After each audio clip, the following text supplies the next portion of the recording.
வணக்கம் நேர்களே. வெயில் படத்துல இசையமைப்பாளராக அறிமுகமான ஜிவி பிரகாஷ் தற்போது தமிழ் படங்கள்ல ஹீரோவா நடிச்சு வந்துட்டு இருக்காரு. கௌதம் மேனன் அவர்களின் உதவியாளரான மணி நாகராஜ் இயக்கத்துல பென்சில் படத்துல முதல்ல ஹீரோவா நடிக்க ஆரம்பிச்சாரு. அதன் பின்னால திரிசா இல்லை நயன்தாரா என்ற படத்திலும் ஹீரோவா நடிச்சு வந்துட்டு இருக்காரு.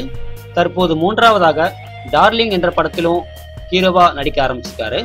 இந்த படத்தை சாம் ஆண்டன் இயக்குறாரு. ஜிவி பிரகாஷ் அவர்களுக்கு ஜோடியாக நிக்கி கல்ராணி நடிக்கிறாங்க. இந்த படம் தெலுங்கில் வெளிவந்து மாபெரும் வெற்றி பெற்ற பிரேம கதா சித்திரம் படத்தின் ரீமேக். தெலுங்கில் பிரபாகர ரெட்டி இந்த படத்தை இயக்கியிருந்தாரு. இந்த படத்துல சுதீர் பாபு, நந்திதா மற்றும் பலர் நடிச்சிருந்தாங்க. இந்த படம் கடந்த ஆண்டு ஜூன் மாதம் வெளிவந்துச்சு. சுமார் 5 கோடி ரூபாய் செலவுல தயாரான இந்த படம் 20 கோடிக்கும் மேலாக வசூல் செய்து சாதனை புரிஞ்சிச்சு அப்படின்னு தான் சொல்லணும். அப்படிப்பட்ட வெற்றி படத்தை தான் தற்போது டார்லிங் என்ற பெயர்ல தமிழில் ரீமேக் செஞ்சு வந்துட்டு இருக்காங்க. சரி நேயர்களே, மீண்டும் ஒரு சினிமா செய்தியோடு உங்களை சந்திக்கிறேன். நன்றி, வணக்கம்.